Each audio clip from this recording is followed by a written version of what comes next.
Good afternoon, everybody. Welcome to TED Talks Ball. We got a special Tuesday afternoon edition, a special kind of post-combine, pre-free agency edition, special Sterling Bennett edition. You guys may also know him as 49ers Access. And let me get your banner going here, Sterling. But how are you doing on this fine Tuesday? And tell anybody and everybody, what you have going on, anything I may have missed, those types of things. Obviously, Yeah, 957 the game. Yeah, it's a great Tuesday. I just got back from seeing Dune Part 2, so I'm riding high off that. It was really good. It was really long, but it was really fun. I have podcasts, the 49er Access podcast, Spotify, YouTube as well. So basically, wherever you get your podcast, that's where you can listen to me talk Niners as well. And I do work at 95.7 The Game. I am the Golden State Warriors network coordinator, in charge of all their radio broadcasts on the 95.7 The Game side. So, we're just having fun. I guess impatiently waiting for Niner season to gear back up, and hopefully it ends in a much better note than this past year did. Oof. Well, I mean, it was pretty good. But again, coming up short, it's frustrating. Debo was on with Kay Adams saying about how people say, it's always next year, but it definitely seems to sting a little bit more than usual with 2 in the last 5 years. Yeah, it's brutal. And it seems like the Warriors may have some bigger news than the Niners today anyway. I was just kind of quickly scanning through the Twitter X timeline before we went live here, so I wouldn't be totally unaware of the day's happenings. But did I see that Wiggs is back? He is back. Yeah, Andrew Wiggins, took a week-ish off and had to deal with the personal matter of his family, and but now he's back at practice. I don't know if he'll play tomorrow, but I'm assuming he will gear back up and be ready to go for later on this week. But yeah, Wiggs is back. Hopefully they can get Kuminga and him rolling again. Really bad loss against the Celtics, but Sunday afternoon game doesn't hurt too much. You won 3 of the 4 road games you had, and they're ready to go back and maybe push for maybe the 7th seed, maybe even the 6th seed if all things go as planned. Wow, yeah, Celtics. Yeah, I didn't really. Still haven't gotten into watching the Warriors as much as I should have so far this season, but I promise I will soon. But I'm glad I didn't pick that day to start. It sounded like they were down by 50 at one point, if I'm not mistaken, or 60 even. Yeah, working. So the first half, we sat back and said, could they lose this game by the most points of all time? Wow. It was that bad. Obviously, it didn't go that poorly for them, but you leave Jaylen Brown just wide open for the first half, bad things are going to happen to you. When you hear Draymond Green say that 15 minutes prior to the game starting, that's when they made their game plan to leave Brown open for the majority of the first half. It does make you question as to what the plan was actually going into that game or the discussions prior to, but an ugly, ugly loss for the Warriors this past Sunday. But 2 days off, you're refreshed, you're back home. And I don't think anyone should glean too much from that game. There you go. Yeah. I mean, I saw that, it was, I guess, after the game interview with Dre, and he said, I kind of like the idea. But I don't think too many other people did after the end result with the hindsight, that is. Right. Brutal. Real quick, let's say hi to some folks here in the audience. Daniel Berry Sports Highlights saying, yo. He has his own channel, so everybody make sure you check him out. He is a Rams fan, but he's actually pretty cool. I don't mind him. There's a couple cool Rams fans in here. Also, I like Silly Fun Guy is a lot of fun, and he tends to bring a lot of good dad jokes. If you're, not usually that funny, but usually pretty punny and nice. Good for a little wah, wah, wah. But we also got Jimmy Perez in the house saying, how's it going? Better now that you're here, Jimmy. Thanks for being here. We got Stevo Supremo in the house saying, I think that's Stevo Supremo. Yeah, I think he changed to a Giants logo. He said, I didn't know Rose was still playing. I'm not sure. He didn't mean Jalen Rose. No, Jalen Rose is an announcer, right? I would assume he means Derrick Rose. Okay. But even then, it's been a while. I think he just got injured. Actually, again, is going to be out for a while. But yes, Derrick Rose doesn't. I think he's on Memphis this year. Okay, former Chicago Bull, right? Oh Is yeah, that what? former MVP Chicago Yeah. Bull Derrick Yeah. Rose. Okay. There you go. All right. Good to know. We got Bryant Culp in the house. Says smash the like button, everyone. Thank you, Yes, Bryant. yes, yes. And I guess the wrench, does that mean you're a member of the channel now, Bryant? Did you make your own? The I don't know. admin, Brian, an Oh, admin that's right. now. He is an admin. He is an admin on There my you channel. go. I'm such a dummy. Cheap ass. Get a membership now.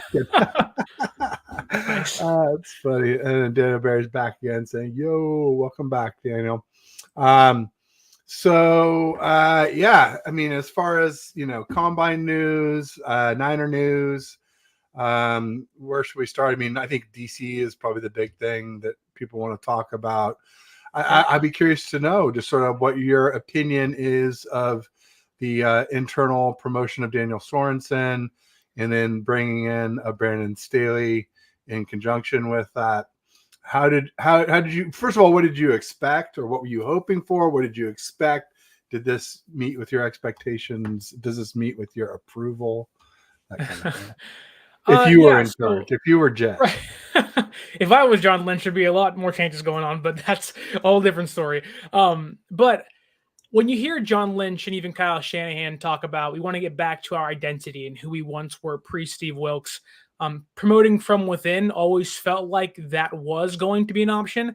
But I was someone who did think Brandon Staley was going to be the defensive coordinator, has ties with McVay in 2020. Him and Shanahan go way back.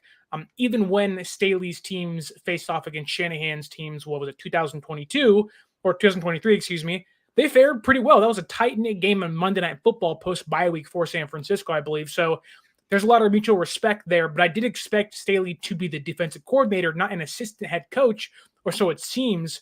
Then you hear all these rumors of Jeff Ulbrich and Bill Belichick. I know many fans wanted Bill Belichick a lot.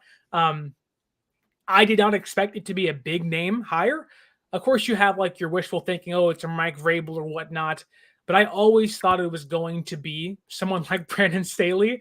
I know that name scares off Niner fans a lot because of what happened with the Chargers.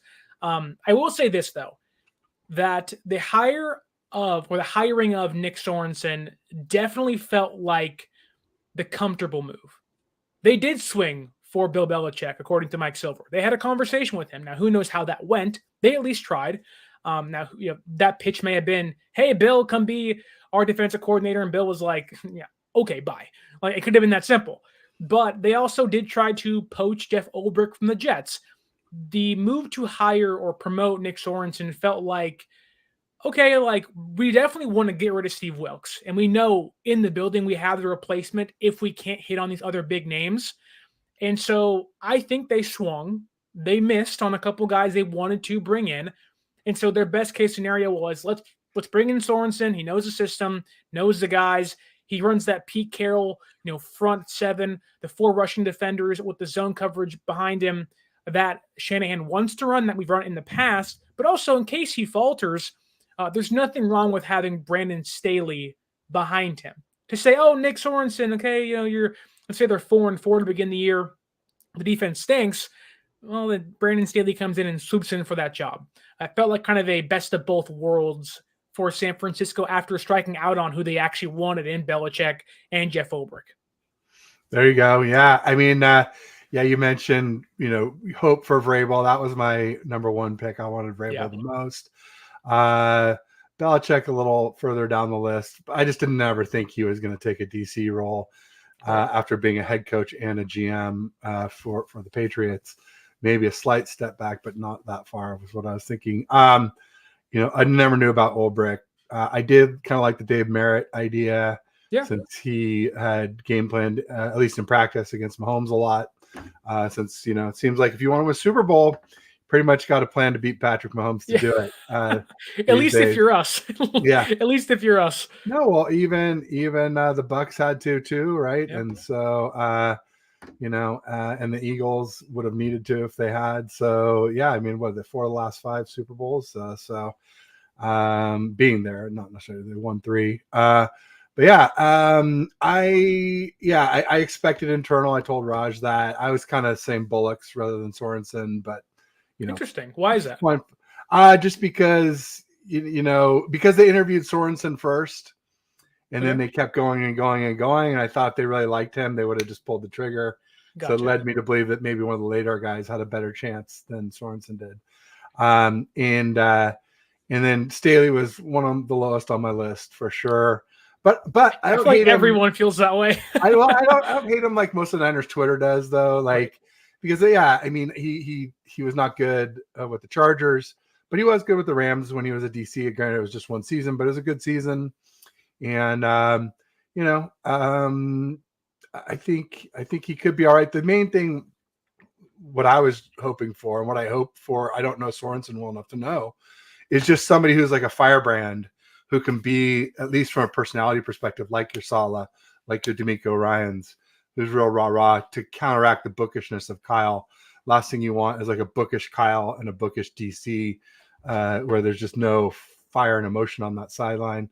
That's just not how football works. So it did feel like Steve Wilkes was kind of that way, right? They called him the professor for a reason. He was kind of quiet-mannered, at least in front of the media, wasn't on the sideline for half the year until they told him, hey, come on down, buddy. We need you down here. Down or get out, right? I mean, pretty much. Exactly. Exactly. And so I don't know if it's a Seattle Seahawks, like actual, like their production video, but there is a video of Nick Sorensen on the practice field, chatting it up, always being vocal with the guys. Isn't like too rah-rah, but is someone who is, constantly, getting on guys and is kind of pushing them to be their best in practice. So maybe that's the emotions he'll carry over. I do think, again, it was the safe option of like, we just want Wilkes out of here. Like, that's kind of what it came down to. Like, just get him out and then we'll figure it out later. Maybe a 1-year stopgap until Saleh maybe comes available, or Ulbricht, or both, if things don't go well in Jets land this season. So like that was my thinking, is the Jets are in a place where if they fail again, whether Rodgers gets hurt or they just don't play well, this is probably Saleh's and that entire staff's last ride, right? Yep. Rodgers is going to be aging. Who knows exactly how long he stays there? I believe this is his last year under contract. I could be wrong, but I think it might be. And once they fire him, and they probably want to go in a younger direction, what's the one thing you don't want to do? Hire a defensive head coach again. You want to bring in an offensive guy. Maybe it's someone, who knows, Bobby Slowick. Who knows who it might be? A young guy that knows young quarterbacks that can relate to them. I think if, let's say, Sorensen struggles, Brandon Staley steps in, he also struggles, San Francisco falters in the playoffs again, I think San Francisco will then say, hey, Saleh, come back. Hey, Ulbricht, come back. Ulbricht played in San Francisco, San Jose State guy. I mean, if you want someone that bleeds red and gold and is NorCal for life, it is Jeff Ulbricht. There you go. Yeah, he just couldn't make the lateral move. The Jets would never allow that. Real quick, just want to say hi to Aaron from 49ers First Takes in the house. Saying, hey, Sterling Bennett and Ted, great to see you both. He has stepped away from YouTube live streaming. He's still doing his takes and his updates. So make sure you still check out his channel, and just let us know when you're back, baby. We'll be here ready and waiting. Whenever you do decide, I hope he decides to come back. But if not to, then always do what's best for you. I always say real life first. And I mean that when anything comes up for people, if they have to cancel or reschedule, like, hey, I believe things happen for a reason. So, you're missed, and we'll love to have you back if and when you do decide to. Bryant saying hi. Oh, he said I am in Bashar. So Bashar is an admin for the channel as well, too. Nice. They do weed out some of those Rams fans. I know there's a few of them on that kicked out list. That Jim Everett, the great guy, I think got the boot. For a while he was fine. For a while he was fine, and then he just started doing. When you're just too inflammatory or too, bugging the rest of the audience, then I don't need to have some around like that. So I agree with that one. We got Alexander Harbula in the house, or Harbula. He says, "What up? What up? Nice to see you." He says he's a Cowboys fan. Right on. So someone who knows postseason heartbreak like the Niners. Not quite as bad, I would say, for the Cowboys, because they haven't even been to an NFC Championship game or Super Bowl this century. Right. So, they probably are. I don't know. I've been saying I'm kind of used to losing in the Super Bowl now. It's like I used to only be used to winning the first 5, and now the last 3. You got to say, until proven otherwise, I feel like we're kind of, I don't want to say chokers, Super Bowl losers I'm okay with. I just think it's a choke when you lose to Patrick Mahomes, especially in overtime in a really close game. To me, that doesn't scream choke. So, not to harp on it, but of the last 3 Super Bowl losses, which one hurt you the most? Was it this past one or was it the first one? The Chiefs. It was 2019. Okay. Because we had a big lead. We had a 10-point lead, and I guess we had a 10-point lead in this one too, but it was first half. We had a 10-point lead with 7 minutes left in the less than 8 minutes in the fourth quarter.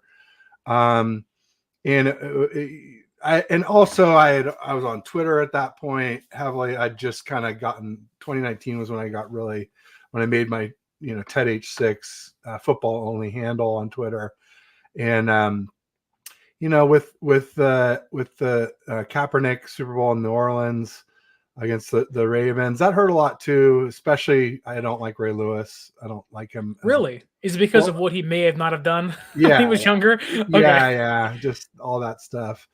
And just sort of the way he acts too. I mean, he's one of the best linebackers ever, no doubt. I have to respect his ability, but I don't like him as a person. So that kind of hurt. But we never led in that game, so it's hard to say like that was a huge letdown. I thought we were the much better team, but just Flacco had this amazing kind of like Eli Manning-esque, playoff run where just these guys that don't do much ever, and then they have put together a couple runs and rings. It's crazy. Well, Eli a couple, Flacco one. Right. But no, definitely 2019 hurt me a lot, especially feeling like the refs jammed us. And then also the way the Chiefs fans handled that, the way they totally denied it. And, and then the funny thing was Schwartz finally came out, their right tackle finally came out and said, "Oh yeah, we did hold a lot," because Bosa, they interviewed Bosa right before the Super Bowl. They said, "What do you think of the Chiefs O line?" He said, "I think they hold a lot." And Mitch Schwartz, their right tackle, was like, "Yeah, we did hold a lot." And it's like, and then now they got 3 Super Bowl wins with not one offensive holding call in any of them, which is crazy. Like, I don't think any fan, or I would assume most fans, would just say, if you call one, we'll be fine. Just call one. It doesn't have to be a lot of them. Just call one of them. 3rd and 15 jet chip wasp, baby. Yeah, I think it would have changed everything. I get chills listening to it, just hearing it, like, oh, nightmares. Hot flashes come in. I'm like, no, never again, please. So which one for you was the most traumatic? So, man, what? The Ravens one was what, 2012? I think that was the year it was. Yeah. So I was like, man, I may have been like 14. So like that one was like the first pain I had of like, this is what it feels like. So you've never seen a Super Bowl win live for the 49ers? Then? I was born the year after they won one. So 1995 against the Chargers, 94 season, 95 Super Bowl. Yeah. I have yet to see one. I don't know if it's my fault we're cursed and haven't got one since, but I've yet to see one. I've seen my Giants win 3 World Series, and it was awesome. Went to the parades. It was crazy. I've seen the Golden State Warriors. I work in a way with them. I'm not a fan of them. I've seen them win so much. I've yet to see my Niners win a Super Bowl. And this one to me felt very different than 2019 and 2012. Because like you said, we had leads or didn't have a lead at all in those games. But this one felt like I was confident the whole game. Like the whole game I was confident. Like, oh, we're going to do this. Even in overtime was like, we'll go down, score a touchdown, make them have to beat us. Like, I was confident the whole way through. The Chiefs fumbled like 5 times, recovered like all but one of them. It was just like, what is going on? Like, unfortunately in the NFL, it really doesn't matter. I don't want to say how the ball bounces, because if you just strike when the iron's hot, you win games. Kansas City does it against this past year in 2019. If they get hot, it's like, good luck. We just happen to be a victim both times. No doubt. Yeah, it's brutal. And I'm obviously no Robin Williams, rest in peace. But, it reminds me of that Good Will Hunting line where he's like, he grabs Matt Damon. He's like, it's not your fault. It's not your fault. So, Sterling, it's not your fault. You did not cause this. And I have the utmost respect for young 49er fans who stay faithful with never seeing a Super Bowl win. I got to see 5. Go to all 5 parades. Like that gives me a lot of foundation for these bad times, like where I was like, hey, no matter what, I'm always gonna be a 49ers fan because and I guess you don't have to have that, but I actually have more respect for people who haven't seen a Super Bowl win live than kind of like the old timers like me who saw so many. We got a little spoiled by it, I would say. Alexander Harbula says you guys earned it when you 49ers beat his Cowboys. That was a pretty good beatdown this year, 42-10. And let's face it could have been a lot worse. That was 42-10 with I think it's just under 12 minutes to go in the fourth quarter. So had we needed to, I think we could have ran it up to 50 without too much problem, or more. 63-10. Man.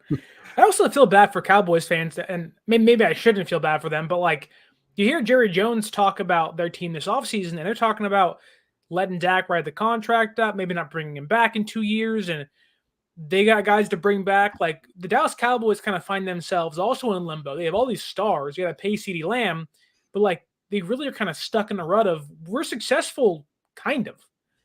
And for to me, watching Cowboy fans and the team, it puts things in perspective for me, having never seen my team win a Super Bowl.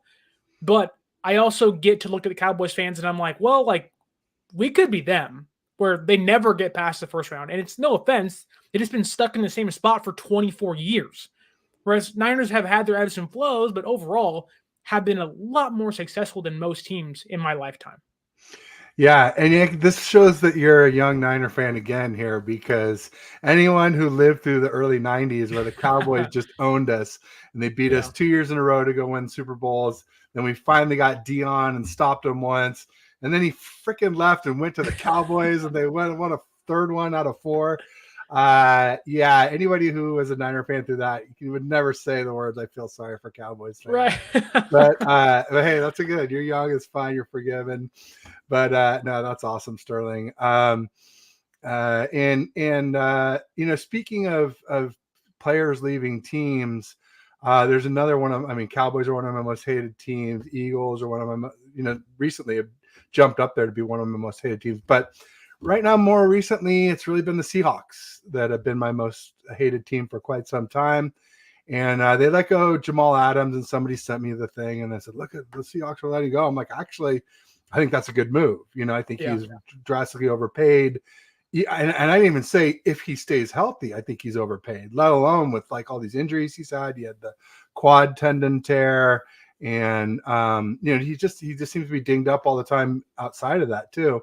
So that one didn't really surprise me. But then I saw today Quandre Diggs they let go, and that surprised me, because last I knew, and I haven't followed him closely lately, but last I knew he was a very good free safety. Yeah, the Quandre Diggs one to me was between those two players, Diggs and Adams, the more interesting one.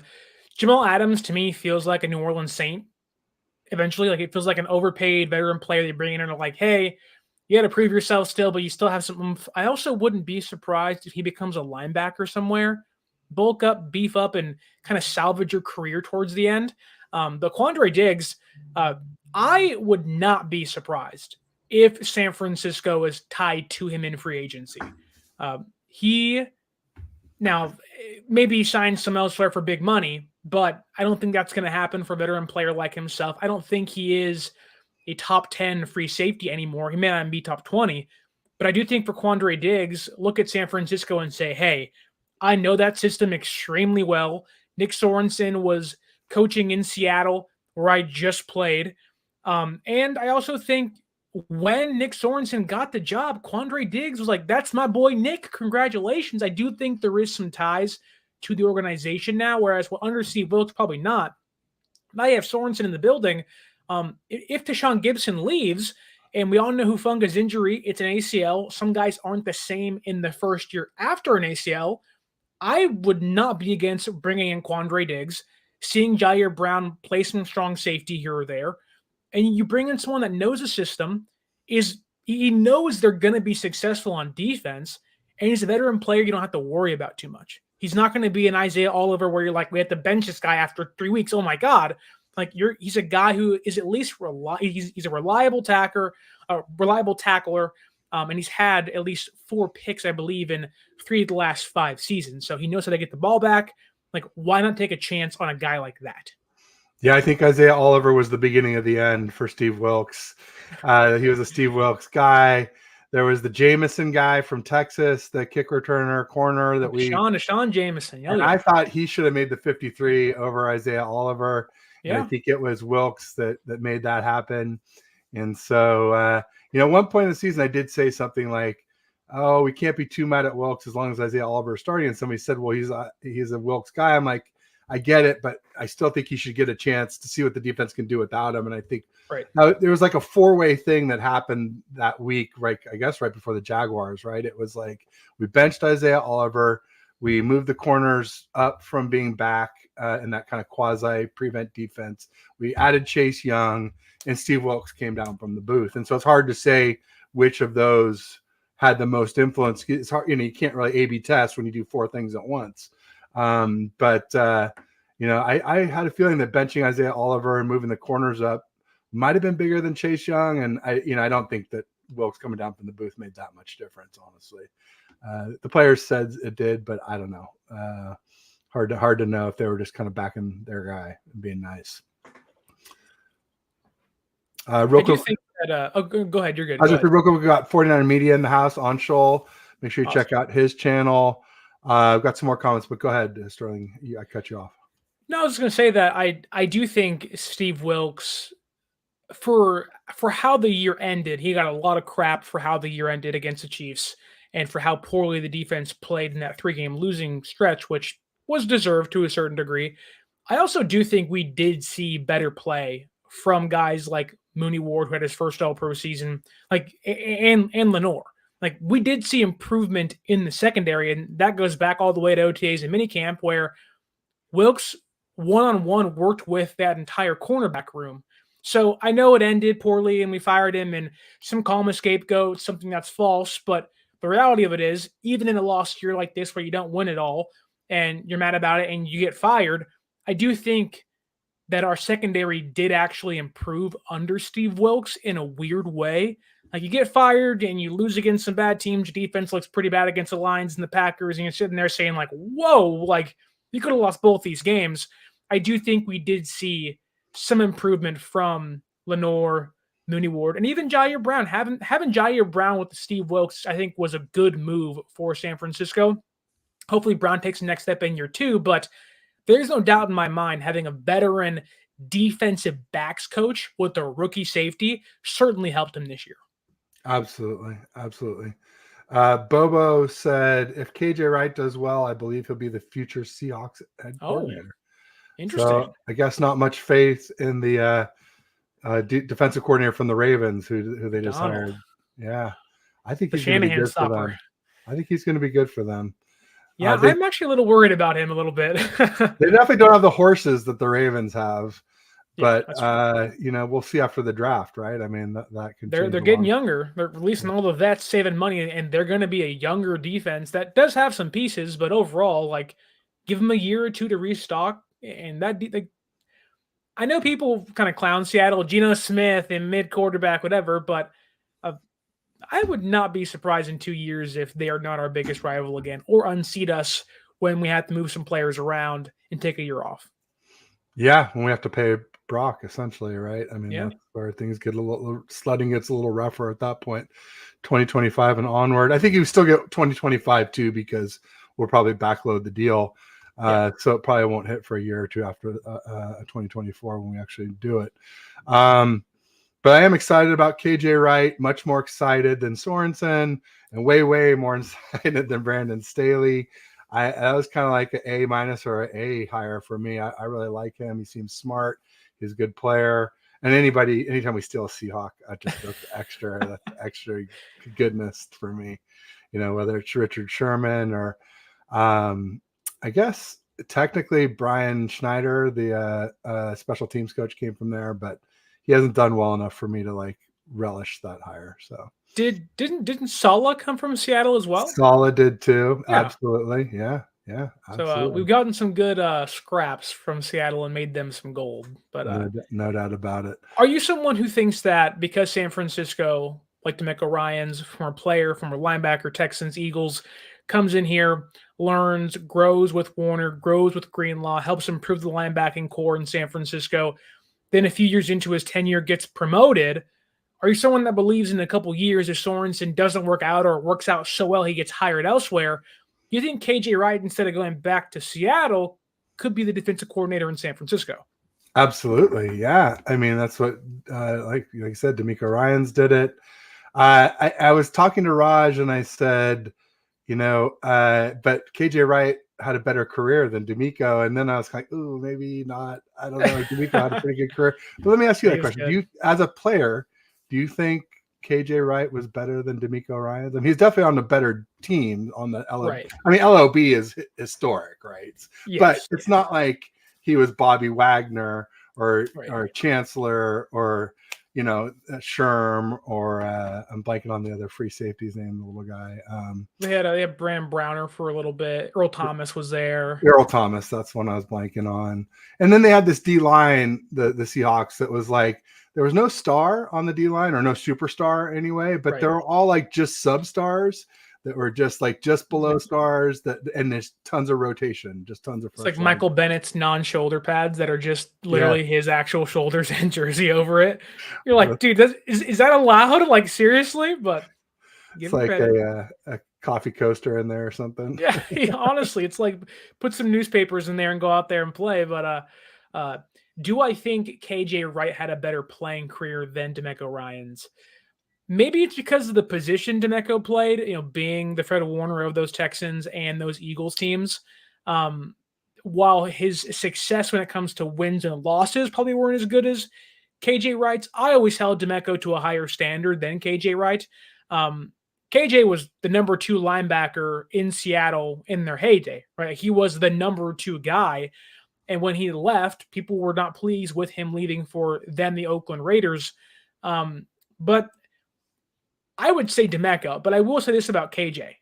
He loves our defense. He loves our linebackers.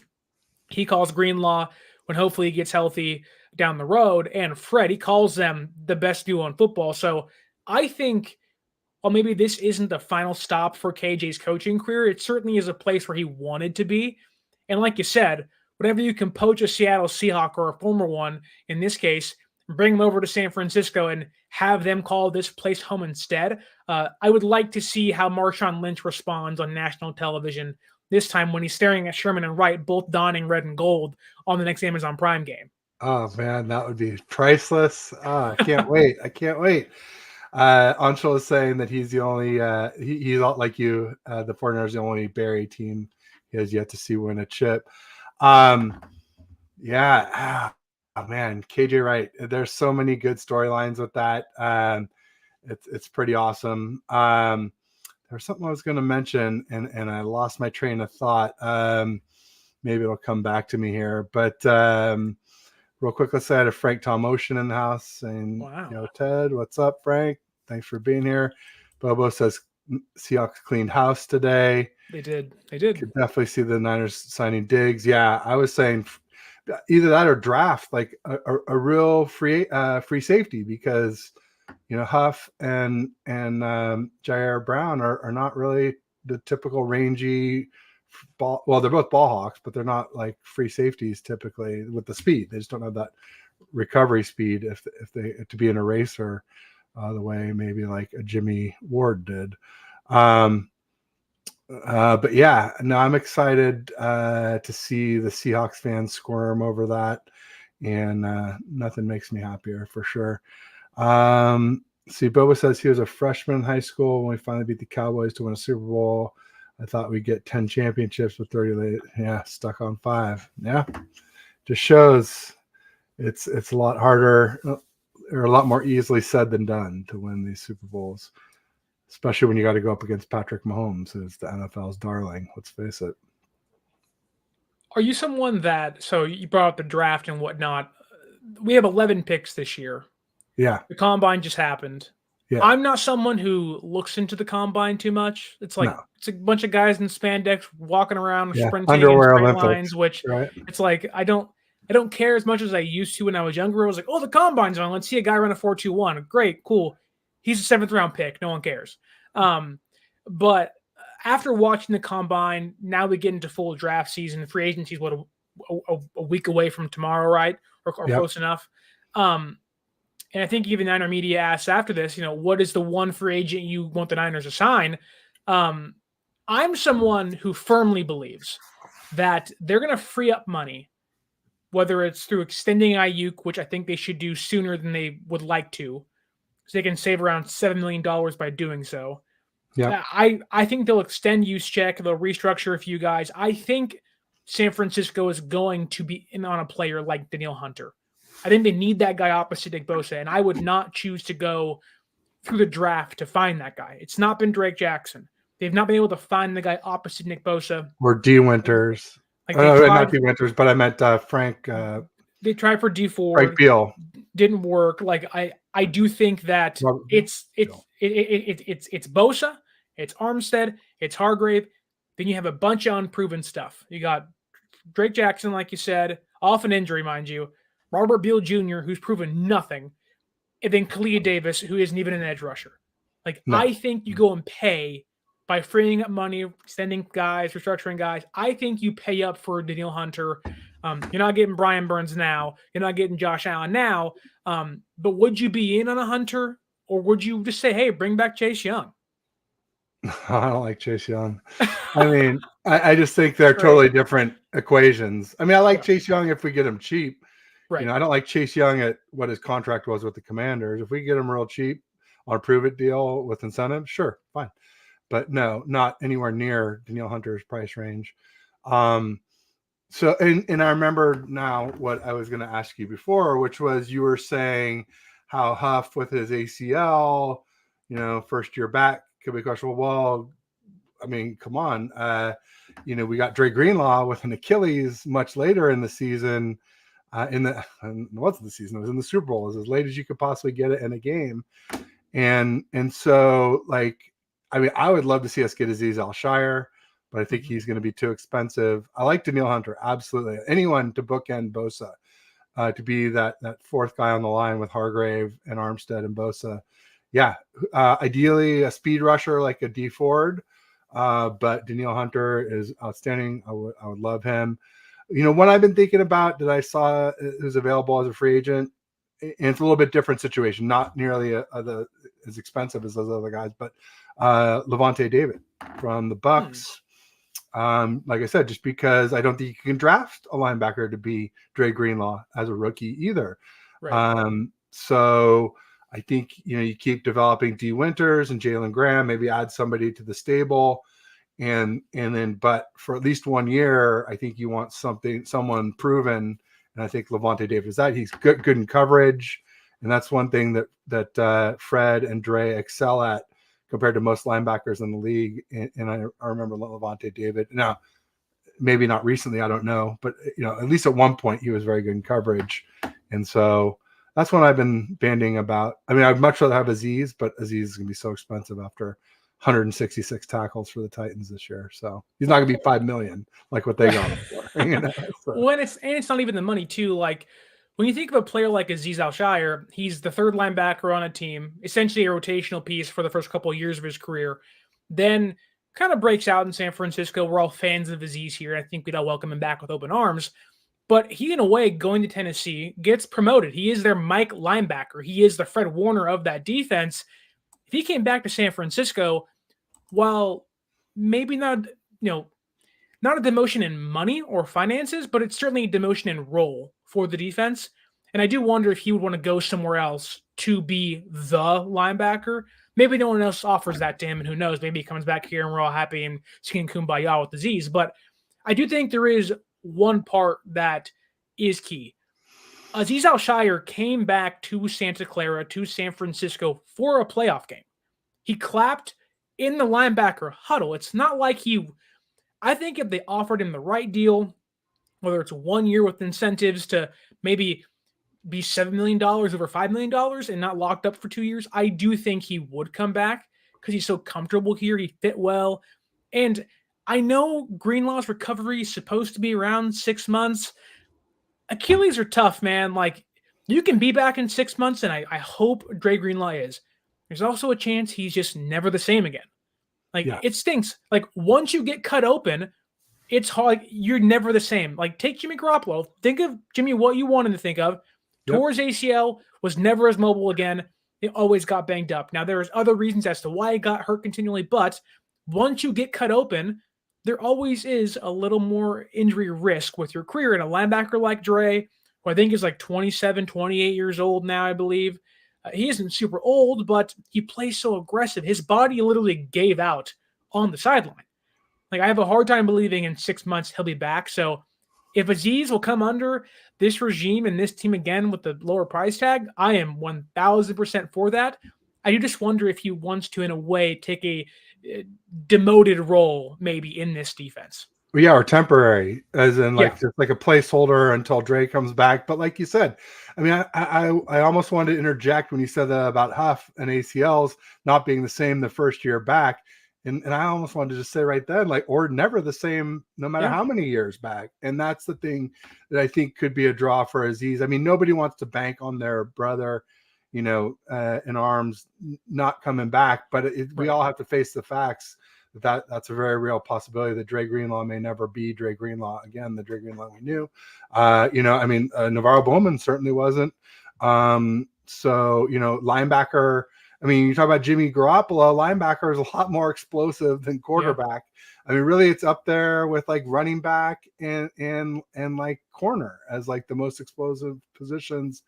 And the other thing too with corners and linebackers that offense doesn't have to worry about is it's reacting. So it's not even, at least the offensive guys can plan their moves and compensate by knowing where they're going and working around it. With defensive guys, like they something happens and they got to react and so they have no chance to favor or help or work around it the same way offensive guys can. So it's a concern for me for sure.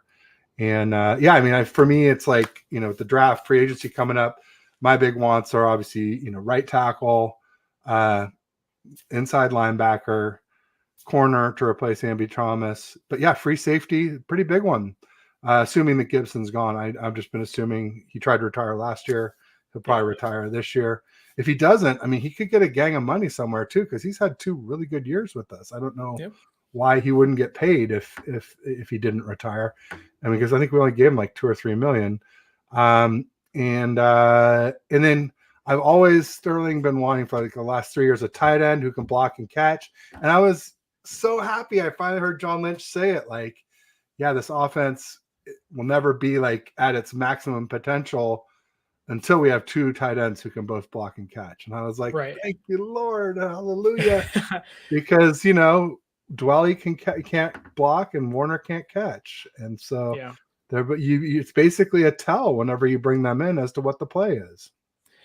That is one thing that San Francisco has been trying to address since, I believe, 2020 when they drafted Warner. They already had Dwelly in the building, but then last year too, you draft Braden Willis and then you draft Cam Latu, and Willis isn't really a non-factor. I like Braden Willis a lot. I think he can actually be a valuable piece, but as a third flashed tight end, in camp when we were there. I mean, exactly. Now, come Super Bowl, getting called for a holding penalty isn't your best look, but Cam Latu's a non-factor all year, and I don't think the hopes are very high. Like, John Lynch didn't need to say that if they believed in Cam Latu. If they saw, hey, Cam Latu can be the guy. Now, Jonnu Smith is out there. Will Disley got cut by the Seahawks today. Like, there are some pieces you can bring in. Hayden Hurst got cut by the Panthers, albeit he's had some personal issues to take care of on his end. Like, there are some counterparts out there that you could bring in. I just wonder, with how San Francisco is set up against the cap currently, they can free up a ton of money with restructures and extensions to Mooney, Warden, Ayuk, and plenty of other guys out there. I just wonder, how much are they willing to spend? Because every year San Francisco likes to head into the regular season with around $5 to $7 million in cap to spend, either via trades or signing somebody in case someone gets hurt. With where they're at against the cap now, that's certainly an option to continue to do so. But is Jonnu Smith coming here for 1 year under $5 million? Probably not. No. Is Will Disley doing that? Maybe, but probably not. But he's also injury prone too, Disley. Exactly. And I was going to say, if we're talking Seattle Seahawk tight ends. Isn't Noah Fant a free agent too? He's probably too expensive too, but he can block and catch. And Disley, yeah, I mean the injuries kill me for Disley, but Fant, now that's a name I wouldn't mind hearing. I do wonder if San Francisco just looks at it and says, "Hey, like we will take a mediocre blocking tight end if you can actually be a mediocre receiver." Yeah. Whereas now you have a good blocking tight end Warner and a solid enough receiving tight end in Dwelly, but again, neither one of them can do both of those role at a mediocre level to stay on the field. And I'm sure you feel this way. I know I feel this way. I'm tired of seeing George Kittle in Super Bowls in the backfield. He was a non-factor in both of them. Now, one play gets called back in 2019, the OPI, we all go boo against the refs there for it. But the reality of it is he's been a non-factor when you need him most in the biggest games. Kittle's had 2 amazing years with Brock Purdy as his quarterback. Go back to 2021, back of the end zone fade touchdown against the Rams in the NFC title game, gives them a 10-point lead. Hey, like utilize your big body tight end. That doesn't always work. What does a defense do? Your opposition do. That's, up to them. But you want to be able to use that guy. Imagine being able to go 5 wide or just having on the outside Debo, Ayuk, Kittle, McCaffrey in the backfield and insert Jawan Jennings, whoever else on the other side. Like your offense becomes so much more dangerous because now defenses are like, what are they going to do? If you can add an element of surprise to a Kyle Shanahan offense, look out. Look out.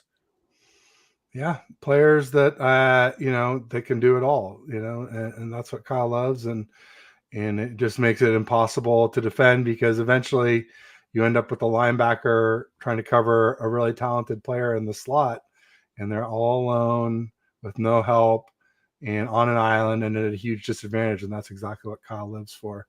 No doubt about it. We got Randy Daytona in the house.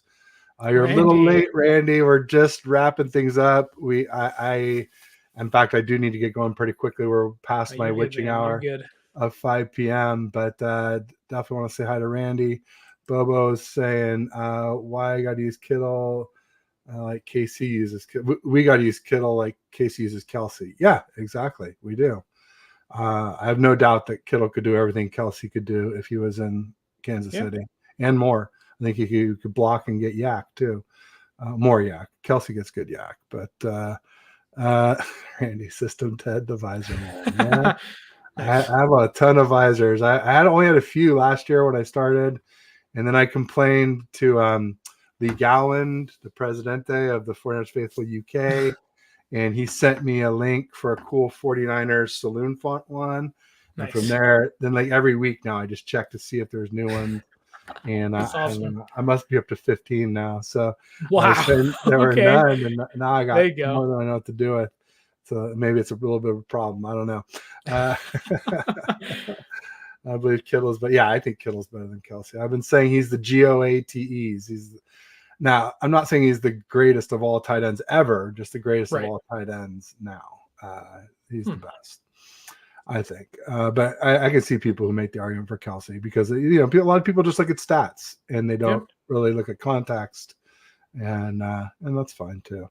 But Sterling, it's been a real pleasure. Thank you for being here. Everyone make sure you check out Sterling Bennett on 95.7 The Game at 49ers_access on Twitter and X. And the link to his YouTube channel is in the description. Make sure you give him a like and subscribe. And man, it's always awesome. I'm glad you got to see Dune. No spoilers, but I definitely will be having to check that out soon myself as soon as I can. Did you go to one of these new theaters, Sterling, where I don't know, they got these ones in Redwood City where you can reserve the seat and then recline and there's vibrations in the seat when things happen. No way. It's so cool.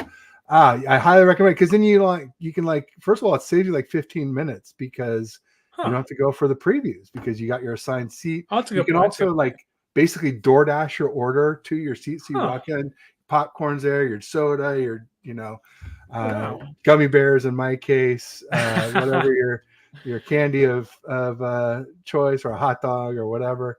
They're really good. I highly recommend. They're only maybe $5 more. And it's a whole different experience.